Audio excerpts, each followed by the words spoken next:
हर हर महादेव। आज हम आप सभी से ऐसे विषय पर चर्चा करेंगे जो हमारे मन में शंका के रूप में रहती है। हमें जानना चाहिए कि प्रारब्ध और प्रसाद में क्या भेद है। जो प्रारब्ध है, प्रारब्ध क्या होता है?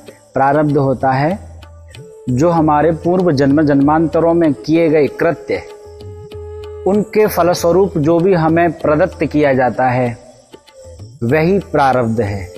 तो प्रारब्ध और प्रसाद में कोई अंतर नहीं है, कोई भेद नहीं है। कैसे?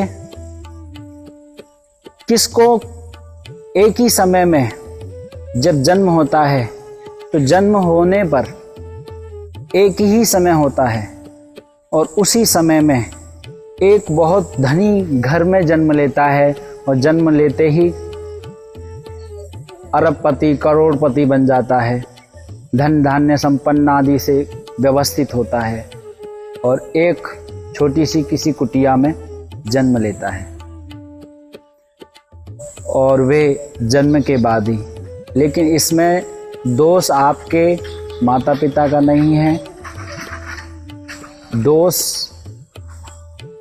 किसी का नहीं है। इसमें दोष है गरीबी में जन्म हो, गरीबी में जन्म हो इसका कोई आप किसी को कह ही नहीं सकते, क्योंकि यदि आप असफल हैं तो उसके लिए आप किसको जिम्मेदार करेंगे? यदि आपको बोला जाए कि आप हर प्रकार से असफल हैं और आप अपने अंदर ढूंढने लगें कि असफल किस प्रकार से हैं, कौन है, आप उस व्यक्ति को ढूंढने लगें कि किस व्यक्ति की वजह से मैं असफल हूं। आप ढूंढते रहिएगा, चारों तरफ जाइए आइए, आपको क्या मिलेगा? आपके आगे जैसे ही शीशा आएगा तो उसमें आप ही दिखाई देंगे।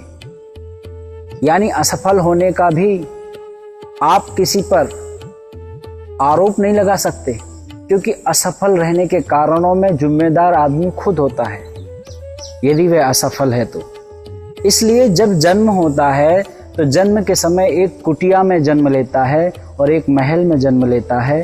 एक जन्म होते ही अमीर हो जाता है और एक जन्म होते ही गरीब हो जाता है। इसका कारण है प्रारब्ध। पूर्व जन्म जन्मांतरों में कृत्य जो हमारे किए गए हैं उसके फलस्वरूप हमारे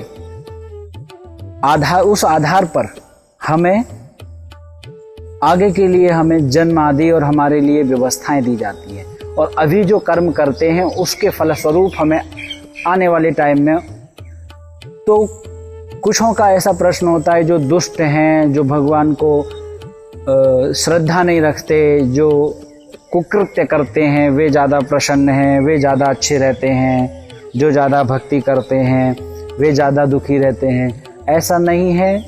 जब पाप का घड़ा भरता है तब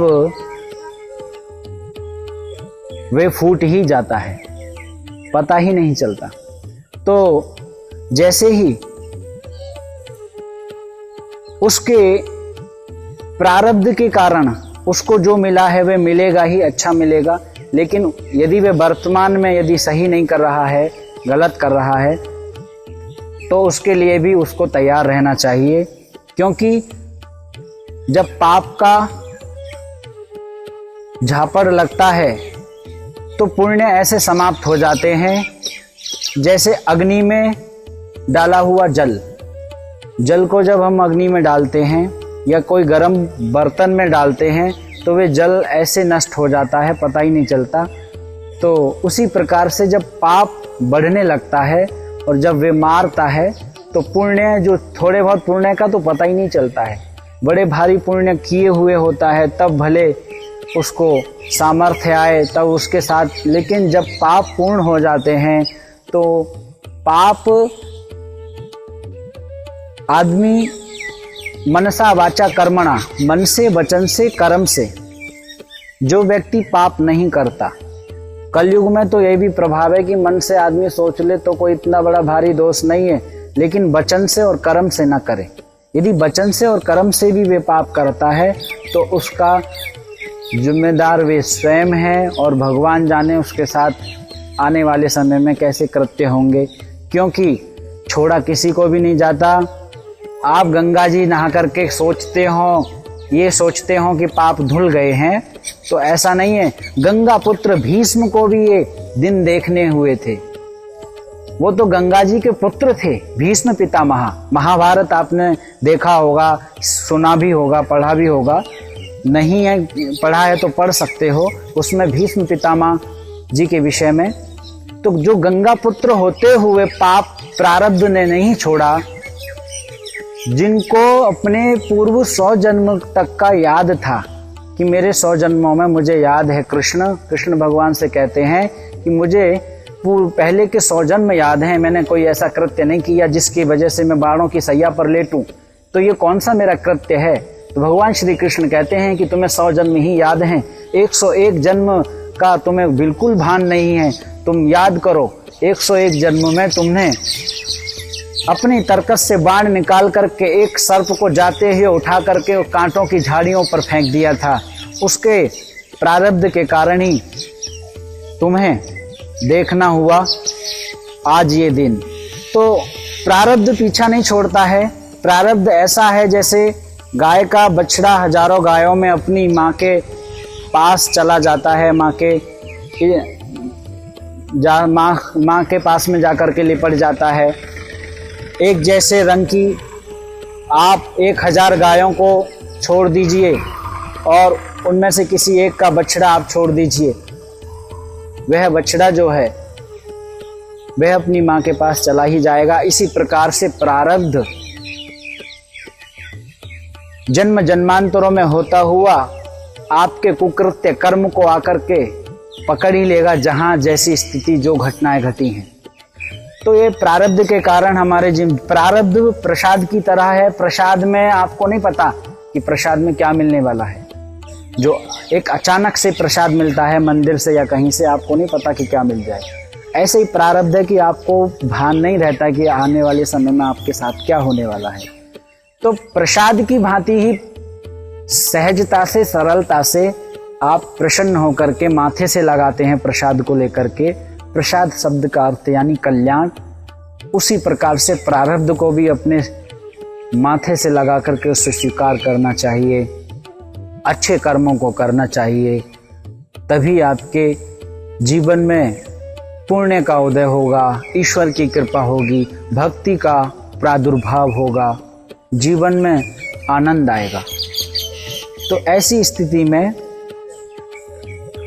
यही है कि आप मन से, वचन से, कर्म से जब अच्छा करेंगे और जैसे ही मन सा वाचा कर्मणा, उससे आप जब सद्भाव रखते हुए अच्छा कर्म करेंगे तो उससे जो पुण्य रूपी वर्षा होगी, आपके किए गए जन्म जन्मांतरों में जो कुकृत्य होते हैं किसी भी जाने अनजाने में, तो वह नष्ट होकर के पुण्य रूपी जो वर्षा होती है उससे वे नष्ट होकर के वे भी समाप्त हो जाएंगे जो पूर्व के कृत्य हैं। जब गंगा पुत्र भीष्म नहीं बच सकते अपने कुकृत्य से, पाप से, तो आज का मानव भ्रांति और भ्रम को निकाल दे, इस बात को अपने मन से निकाल दे कि वे गंगा नहा करके पवित्र हो गया। मन पवित्र नहीं, तन पवित्र हो जाता है। तन वही पवित्रता है। मन की शुचिता तो आपके भक्तिमय होने से, सदग्रंथों की शरण लेने से, भगवान की शरण लेने से ही आपके अंदर वह भाव उत्पन्न होगा। इसलिए अजरा मरवत आदि श्लोकों में बताया है कि व्यक्ति को हर समय ऐसे रहना चाहिए जैसे उसके केश, यानी गृहीतेव केशेषु मृत्यु मा धर्ममाचरेत, यानी धर्म का आचरण करते हुए मृत्यु ने उसके केशों को पकड़े हुए है, वो कब खींच ले, ऐसा भान, ऐसा सोचते हुए धर्म को करें। ऐसी बुद्धि को रखते हुए, सद्भाव को रखते हुए आप अपने जीवन को जिएं, उसका आनंद ही अलग होगा। आपके आने वाली पीढ़ियां भी आपको याद रखेंगी और आपके अच्छे कर्मों का फल आपको ही नहीं, आपके आने वाली पीढ़ियों तक को मिलेगा। इसलिए जो प्रारब्ध है, हमें उसका दोष किसी को नहीं देना चाहिए। यदि दोषी है किसी कृत्य के तो आप खुद हैं। आपके उस कृत्य को दोषी किसी अन्य को ठहराने से अच्छा है कि भगवान के द्वारा प्रदत्त जो व्यवस्थाएं दी गई हैं उसको स्वीकार करें और उसी को प्रसाद माने भगवान का। हर हर महादेव। जय श्री कृष्णा।